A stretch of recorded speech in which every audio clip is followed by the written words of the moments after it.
You are Locked On Lakers, your daily Los Angeles Lakers podcast. Part of the Locked On Podcast Network, your team every day.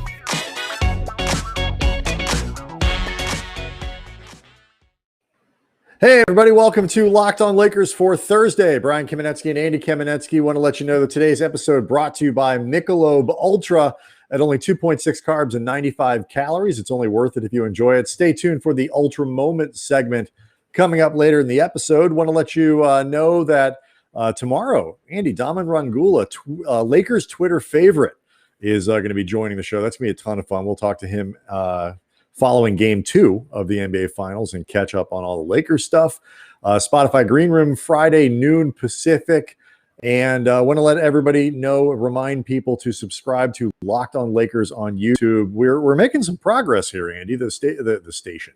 It's not really a station. It's a channel, but it's building up pretty quick. So we thank everybody for that. Yeah, absolutely. We put out a call to try to get ourselves over 500 subscribers, which is basically more than double over the last month what we had. You guys came through and then some. We are now trying to get towards 600. We always appreciate it. Thank you, thank you, thank you. So lots to cover today. We're going to do a little bit of a mailbag-a-thon. You guys have been great about sending in questions and comments. Do it at Cam Brothers on Twitter is probably the easiest and fastest way, but KamenetzkyBrothers@gmail.com.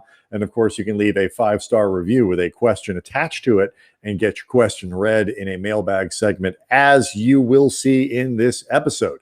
So we'll do that. And then we're going to save a little bit for the YouTube channel as well. So if you subscribe there, you'll see, you'll get a chance to see everything. But we want to start, actually, before we get to the mailbag, as is customary before every game one of a finals, Adam Silver met with the media ahead of game one.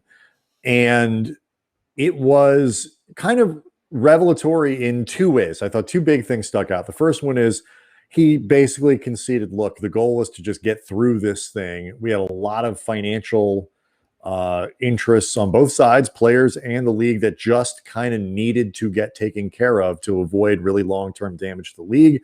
We sort of got through it the best as we can, and we'll know in a few years if we screwed it all up.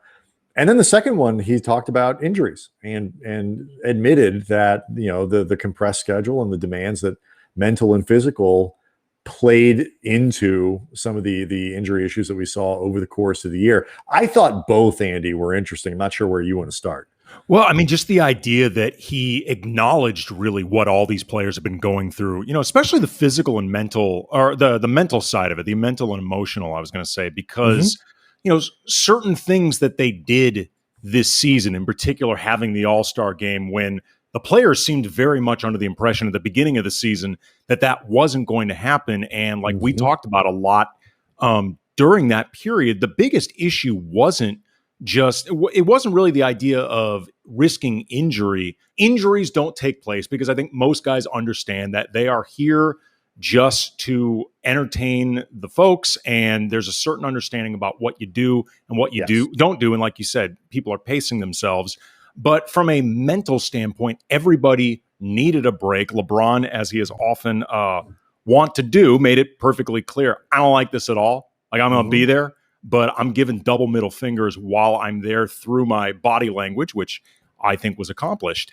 And, you know, there are things that they're going to look back on when they have more information, whether this summer, when you take a look at what may end up happening with the Olympics, that they planned a lot of the calendar around for the NBA players to be showcased in, and they're dealing with a new outbreak of COVID. If you missed the news on Wednesday, a state of emergency was announced in Japan. So there's a strong likelihood that the games could be played under some sort of state of emergency. I don't know entirely what that means. It is not, I guess, out of the question that, you know, if things got really bad, that the games themselves could be canceled, which would, I think, to what your point, would be kind of ironic. Well, especially because, I mean, that was the biggest thing, that when they planned this calendar, I was like, that's a mistake. You've got to let something go. That to me felt like the most obvious thing to go. And, you know, but the full impact of all of this, really, we're not going to know for a few years. I mean, whether you're talking about the overall economic impact and the ability to truly get back whole, the impact of 1 or 2 seasons that have been everywhere from disjointed to a slog to watch, what that does for the future ratings and interest in the league, and also just the residual effect of playing 2 grind seasons in a row with, another not as short, but shortened off season coming. What is the full effect of all this? We're not going to know for a few years. Yeah, I think it was smart. I mean, Adam Silver, certainly took more criticism than he typically does over the course of this season. He's a guy who is generally seen, I think, as an excellent commissioner. I think rightly so. But people, especially given the sacrifices, financial sacrifices that people made, the physical sacrifices, the 600,000 plus people that died in the U.S. since the beginning of this pandemic, people are certainly less moved, I will say, by the financial arguments and the financial considerations of people who are already wealthy. And it's a wealthy league run by wealthy people with wealthy players in it. And so I think, particularly when it comes to the league and the owners, the idea that the league was playing for money, and in part, a lot of things motivated as opposed by to all the other years where they were playing for the art. Sure, but there's less danger, and there's no, it's just the where is different. The context makes a huge difference here. But the All-Star game, I think, is the best example of that, of this thing that was purely being played to satisfy the network obligations that they had. And so, people's tolerance for that thing, I've said 100 times, I don't know if there's a better alternative. Right? So they should have only played 50 games. Okay, they play 50 games, then the players are going to give up, however much, another 20 something games worth of revenue, and the BRI and all these things that they have to negotiate. Real income goes down for these franchises. And the ripple effect too for different elements and financial aspects that are attached to the league that have nothing directly to do with the players. You're talking about arena workers. If there's only a certain amount of games, certain amount of revenue, there are going to be jobs lost there. There's going to be jobs. Yeah, and I don't think anybody was real. I don't think those were front and center considerations, but they matter. They do matter. The only reason I bring that up is because that stuff does become a part of this, and I think gets overlooked because everybody focuses purely on the financial incentives of the players. And while but look, we're 2 people whose jobs were directly affected in multiple ways. Yes. In terms of how much we work, where we work, and who we work for, based, not at all. And we, in a lot of ways, we're more fortunate than other people were. So I think it's been, and then, obviously from a Lakers fan's perspective, the part about the injuries and Adam Silver kind of understanding what that is it's, I guess if you're a Lakers fan, you kind of just roll your eyes and be like, great, thanks for saying it out loud. But it's also smart for him to do this because, the league and the players need to, they're gonna have to sit down, figure out a lot of stuff over the next year or two, because while Silver made it clear it wasn't as bad as it could have been in terms of lost revenue, in terms of all these other things, it was still bad. It was still very bad. I also thought it was interesting. It's going to have an impact down the road. I also thought it was interesting really quickly when Chris Paul talked before game 1, and he's the president of the Players Association, and in so many words said, look, players had plenty of opportunities to speak up during this process, let their thoughts be heard, and eventually we took a vote on this thing, and we ended up going in the direction that was voted upon. There was a bit of a, look, Bron, I know we're boys, we're tight, shut the F up, in terms of LeBron's tweet from about a month ago, saying, I told you all this was going to happen. Yeah. As if LeBron did not have a massive voice. Last I checked, he was the vice president of the Players Association. Right. And LeBron giving up 20 million, LeBron giving up 20%, 30%, 40% of his salary is a lot of money. Don't get me wrong, but that matters a lot less to him than the extra 20 something games matters to a guy who's hanging on to the league, on minimum contracts and exceptions and all these other things. And so I get it. And I'm really not critical. I think I do genuinely believe, and Adam Silver said this, that everybody kind of did the best they could. And if you accept, as I do, the basic premise of why they want to try to play, why the owners want to try to play, why the league wanted to try to stage as many games as possible, and why the players wanted to do the same, I don't have a problem with it. It's a crappy situation for everyone. It was a pandemic. Yeah. I think that everybody did the best they could. All right, let's open up the mailbag. Tons of free agency and off-season related questions coming up. You guys send in. We'll do that next. Locked On Lakers brought to you by Michelob Ultra, and it is time, Brian, for the Michelob Ultra moment. And I could talk about Chris Paul with an NBA Finals debut for the ages in Tuesday's Game 1 victory by Phoenix. I could talk about Giannis just getting on the court for Game 1 of the Finals after that knee injury. But instead, Brian, I'm going to talk about Andre Drummond on Twitter. Tuesday, he had an absolute field day on social. It began to a reaction off Twitter to a picture that he had posted of himself, and somebody said to him, "I wish you could only dominate in the paint like #Lopez, #Ayton, like for real," with a frowny emoji. Drummond responded, "Tell y'all, coach, play me more," and I could, which created an absolute field day on Twitter of people responding. Clearly, Andre Drummond is somebody with notifications on Twitter, and he tweeted out, "Now that I have your attention, NFT drops July 9th. Click the link in my bio." Then he tweeted out Kareem Abdul-Drummond. Then he tweeted out photos of with a t-shirt, by the way. Yes, yeah. T-shirts with him on them, and it says Kareem Abdul-Drummond. Then 3 crying emojis. "I love the internet. Thank you for keeping me entertained this afternoon," followed by prayer hands emojis, crying emojis. And then he tweeted out Suns in 4. Now that, Brian, is the joy and passion anybody would want from an NBA player on Twitter. Michelob Ultra, it's only worth it if you enjoy it. 2.6 carbs, 95 calories. Joy on the court, on Twitter, in life. Creates success. Enjoyment isn't the end game. It's the only game.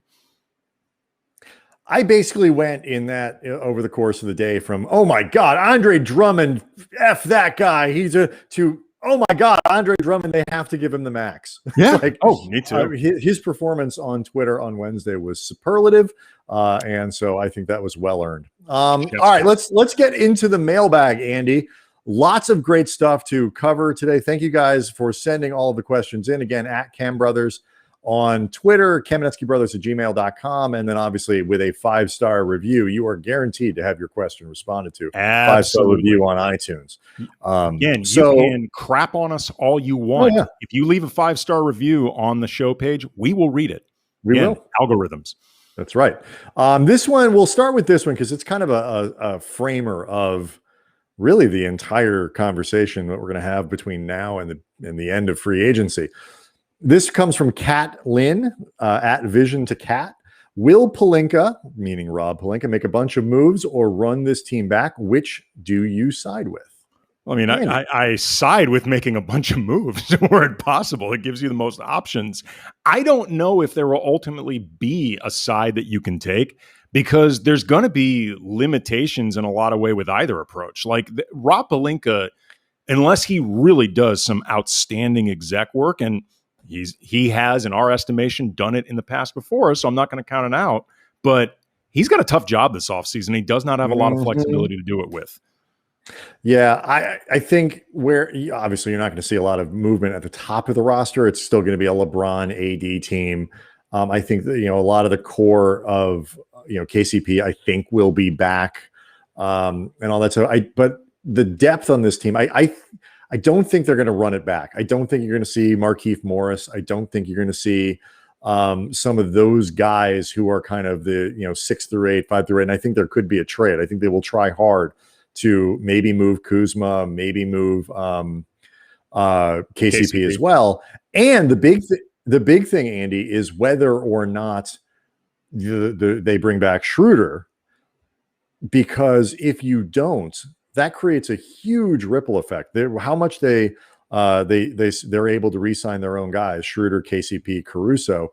If they're not able to do that, that has a huge ripple effect on the roster. So I think, they got to run it back with the people that they can control, but those that are on the 1-year deals, Wes Matthews, Markieff Morris, players like that, I do not expect to be back. And I do think they need to do a better job building up depth. Like they need better depth this year than they had last year. Yeah, I mean, we've talked about this a lot. It's difficult to know exactly how that depth would have held up in the playoffs because the injuries just threw everything for a loop in the second half of the season. You know, but they overall, had looked pretty good. Wes Matthews didn't play great over the course of the season. He looked like he was coming around at the end, got a little better. I will say, man, Markieff Morris was not good. I'll call my shot now. I think he's going to be back. Wes? Yep. We shall see. Possible. But I think he's going to be. I think it's absolutely totally possible. If I had to pick any of the 1-year deal guys to predict he'll be back, I'm picking Wes Matthews pretty strongly. But we'll see. Next one from Purple and Gold at Lakers in My Blood. What's a realistic, quote, successful summer for the Lakers? JaVale, Danny Green, West back on minimum deals, re-sign Caruso and THT, trade Kuzma for Ingles, Lowry signs at the exception level. Let's just state what might be the obvious. All of those things, that is an extremely unrealistic, successful summer. Let's start with the last part of it. Kyle Lowry signs at the exception level. No. I mean, I don't see that happening. Well, people need to realize, too, the odds do not favor the Lakers getting the full mid-level, as is my understanding, unless some really unusual debt clearing goes on. So at that point, you're talking about Kyle Lowry signing for like $6 million. If they manage to get a player at Lowry's status signing at the exception level, that is a massive win. That I go back to it. This is why Schroeder matters. You know, a Kuzma deal, Joe Ingles, I don't know if that's a realistic target, but a Joe Ingles level player is. And we talked about this on Wednesday's show. What you can get for Kuzma isn't somebody who like a great player because somebody expects Kuz to kind of blow up at this point and turn into something transformative for another team. It's not going to happen that way, I don't think.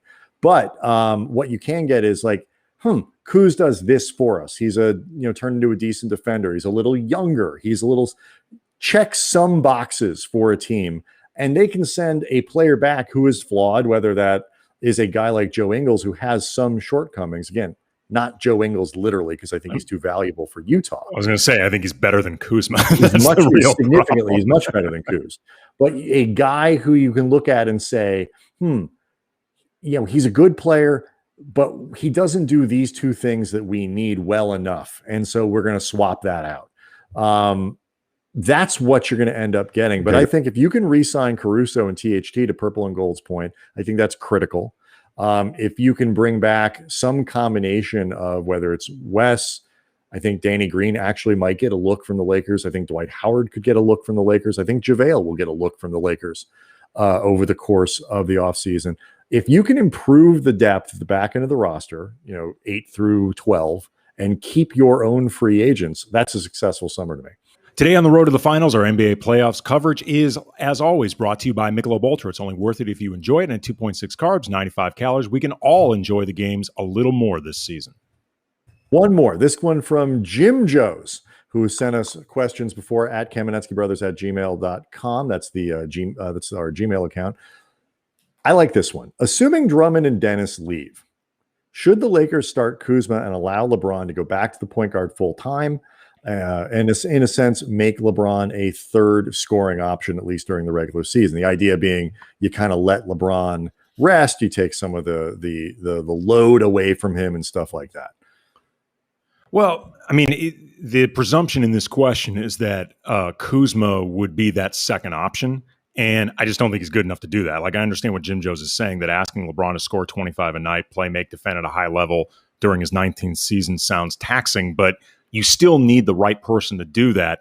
I don't think Kuzma is capable of being on a contending team, the number 2 option. Plus, you would also not in a way that would meaningfully take scoring loads away from LeBron. Right. And plus, you would also be asking Kuzma to change his role yet again. Like, at some point, the guy has to be consistently utilized, beyond the fact that I just don't think he's capable of doing that. But if you wanted to try to go in that type of direction, they'd need to find like a viable second option guy. Maybe that's where the rumors about DeMar DeRozan and the Lakers come in. Like, he's not perfect. He certainly doesn't address the outside shooting issues, but he can absolutely score. And by the way, he's turned into an excellent playmaker. Just about to say that. Bring in DeRozan, you create major floor spacing issues. There's no question about that. But then, maybe it's balanced with a Doug McDermott type shooter or whatever it is. Anyway, they have combinations there. But ironically, the beginning of this question, assuming Drummond and Dennis leave, really what you're looking for, if you really want to take the scoring load off of LeBron and leave it on AD and this mystery third person, you need to find somebody who kind of scores like Dennis Schroeder does. But I agree. I think they'll find ways to take the pressure off of LeBron over the course of the season, and he'll make his way through stuff. And I'm not worried about LeBron conserving his own energy. Let's keep going on the mailbag. We got questions about the coaching staff, about what the Lakers could teach other teams around town. We'll do all of that next. First, I want to tell you that this episode is brought to you by rockauto.com. With the ever-increasing numbers of makes and models out there, it's impossible for your local chain auto parts store to stock everything that you need. And you sit there and you get all the questions like, is your Honda Odyssey an LX or an EX or an EXL or whatever it is? Mine's an EXL. And you wait, and the person behind the counter orders the part, and then they say, oh yeah, we only have this brand. We thought we had this other one. And now all of a sudden you're paying more than you thought you were going to, because that's the part that the guy wants to sell you. I got a computer in my pocket. I got a computer at home. I have rockauto.com, and they can do all this stuff for me. So why choose to spend 30, 50, even 100% more for the same parts from a chain store or a car dealership? $353 for a fuel pump for my Odyssey at a local chain store, $216 at rockauto.com. That's way better, Andy. So go to rockauto.com right now, see all the parts available for your car or truck, right locked on in there. How did you hear about us box? So they know that we sent you. Amazing selection, reliably low prices, all the parts your car will ever need. rockauto.com. Continuing on with the mailbag. This one comes from the show page. She'll be at CNT Nation. Again, reminder, if you leave a 5-star review on the iTunes show page, we will read your question and your comment. It doesn't even matter right, if it's complimentary. We prefer it, but it doesn't matter. I don't care. Algorithms, 5 stars. That's what we want. What up? Love the show. How do you guys value Phil Handy as an assistant? I'm nervous Jason Kidd might take him to Dallas with him. Should I be concerned he won't be in purple and gold? Yeah, that would suck. Phil Handy is an incredibly well-respected guy, both around the league, certainly, Andy, and certainly inside the Lakers locker room. He has LeBron's respect. He has the organization's respect. He is a guy who is seen as somebody who has worked his way up as a player development guy with great connections to guys around the league. I mean, he would be a major loss, I think, for the Lakers were he to leave and go with Jason Kidd. Yeah, to answer Chilby's question, I value him a lot because I know that players value him a lot, in particular, star players. And when you look at Phil Handy's history in the league, which actually began with the Lakers when Mike Brown was hired, you're talking about a guy who's had great relationships with star players that go from Kobe to Pau Gasol, Steve Nash, to LeBron in Cleveland. Kyrie Irving's raved about him. He went to Toronto for part of that championship team. He's credited with doing a lot of development for Kawhi Leonard as a ball handler and more of a playmaker. And then he's back with the Lakers again. And like you said, we know that LeBron thinks the world of him. And because they're often on the same page, I'm going to assume that Anthony Davis thinks the world of Phil Handy as well. It feels like it would be a massive loss in terms of the culture with the coaching staff. And just, you always want, when you've got a guy like LeBron, who is pretty well established for being mercurial with coaches, I think the more that you have on a coaching staff that he believes in, the better off you are. Yeah, I mean, the guy's a pretty good judge of this sort of thing, so I'll take his word for it. All right, this one comes from Miko at M1KKO, which when you write it out, looks like Miko. From Twitter, if Stan Kroenke hired you to elevate the Rams to the Lakers level, Dodgers-Lakers level of fandom and respect, what moves are you making? He's talking about sponsorships, projects, football moves, etc. Here's the thing about that. You can't force it. You can't, I think, replicate the Lakers template in a year or 2 years or 5 years or 10 years. The first thing is winning. The biggest reason that the Lakers have become such an institution in the city is because they win, and they win a lot. And so in that regard, I actually think the Rams are doing really well, because every year, Andy, they put a competitive product on the field, or at the very least look like they're trying really damn hard to put a competitive product on the field. The second thing is be entertaining. And, the Lakers didn't just win, they won with showtime. So I would say if the Rams can develop an identity of how they're going to play, and for a little while it seemed like they had that with Sean McVay and that offense and putting up points, and maybe it comes back this year with Matt Stafford.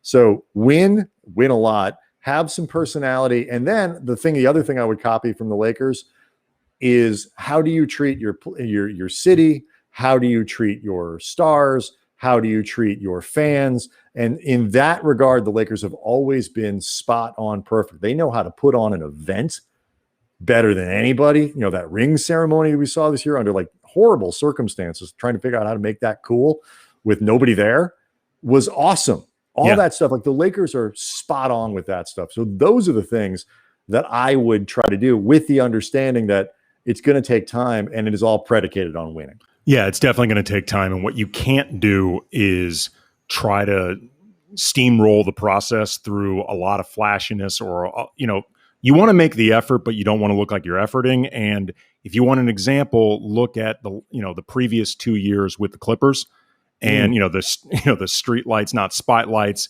earned, not given, or whatever the hell those billboards were, which were directly going at the Lakers.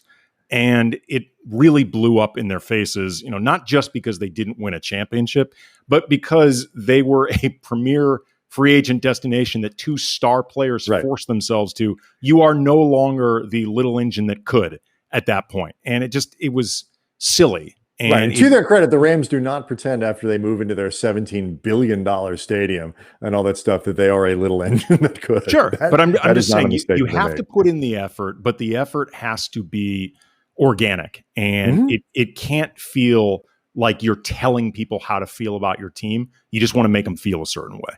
Absolutely. All right. Last one. I thought this one was really interesting. This comes from Jose Furlan at Don Furleone, which I think is a fantastic name. That is name, excellent. As a Twitter handle. I watched Chinatown, the movie, the great Jack Nicholson classic. I get why people think it's one of the best movies of all time. It was boring. Thoughts on the movie, and less thoughts on Chinatown. But the thing that I thought was interesting about this is, great movies, Andy, that everyone thinks like sort of are universally thought of as great that you don't like. Jose Furlan does not like Chinatown. Thought it was boring. Are there Chinatowns in your world? Like Chinatown. I think it's a good movie. Yeah, I think Chinatown's a really good movie. As far as movies, though, and I gave this a little bit of thought, not too much, because I will allow myself to go down too deep a rabbit hole. For movies that got tons of either praise or tons of audience applause that I just did not like at all, my go-to example for this has always been American Beauty. My immediate reaction to seeing this in 1999 was, this was overrated and really bad. Then after all the Oscar nominations and hoopla, I went to the theater and saw it again just to make sure I wasn't missing something. I liked it even less, Brian. It doesn't hold up. And I will say, I liked it originally. Even the second time I saw it closer, around, it does not hold up. No, I mean, obviously the world has understandably soured on Kevin Spacey, which I think has led to American Beauty getting soured on. Look, the world soured on Mel Gibson too, and Braveheart is still a damned awesome movie. Yeah, it's just, I never thought it was a good movie, and I was way ahead of the curve on that one. My Big Fat Greek Wedding, I don't get this movie. It is badly acted, a lot of mugging. The script is terrible, just broad stereotypes that don't even offend me. Like, they're boring. They offend me in their laziness, not in their depiction. Like, I would always hear from people, "Oh, I can see my family in it. They remind me of my family, even if it's a different heritage." Like, you know what? Right, because it's a boilerplate of every single family everywhere. Well, I'm just like, great. Your family sucks in ways that transcends geopolitical and cultural boundaries. Congratulations on that. 3 Billboards Outside Ebbing, Missouri. That movie is an effing mess. It has no idea what it wants to be, what it wants to say about small town America or race or anything. Sam Rockwell, I actually thought, and I like him, I thought he was pretty bad. I didn't find him believable at all as a bullying, menacing sheriff. Love Frances McDormand, but her role doesn't make sense. People think it's a hard-hitting movie, or they treat it at a time that raise tough questions and observations. It does not. If people want a recent movie in a similar setting that actually pulls that off, Hell or High Water, great movie. That is a fantastic movie with a lot of the same themes, but better. And then finally, Brian, Dunkirk. Too many British actors who all look exactly the same while in flight gear and face masks with their voices muffled. Right, with a timeline that is all over the day. Yeah, I had no idea which character was which. I didn't care. There's no story. It's incredible editing and use of music, but I got bored of it quickly. 1917, which came out a couple years later, World War I setting, way better storytelling, incredible technique too. It basically looked like one big unbroken shot. Somehow made less money than Dunkirk. That was an outrage. I those are all really good candidates. I liked Three Billboards a little more than you did, although it is, from a story standpoint, definitely problematic. My best example of like one of these deals, and I think this was more critic driven than people driven, I could not finish The Irishman. I tried a bunch of times to finish that movie. And maybe it was the pandemic. Maybe it was the fact that, you know, most movies are not meant to be, you know, like watched in installments on your phone. But like, I just couldn't get through it. I'm pretty sure that's how Scorsese intended it. He seems like an the type of guy who'd lean into that. That's like really long that people will watch on their phone. Yeah. During a pandemic. Yeah. Possibly on the toilet. Like that is how I envision people taking this in. So there's that. It's okay. Lawrence of Arabia kind of drags, but that's a whole other deal. All right. So thank you for everybody for sending in all of these questions. Reminder, sign up for Locked On Lakers on YouTube, where we will be doing one more question as like a little bonus for the mailbag. That'll go straight to the channel. Spotify Green Room noon on Friday. And Daman Rangula joining us tomorrow. So a lot of stuff still to go on Locked On Lakers. See everybody next time.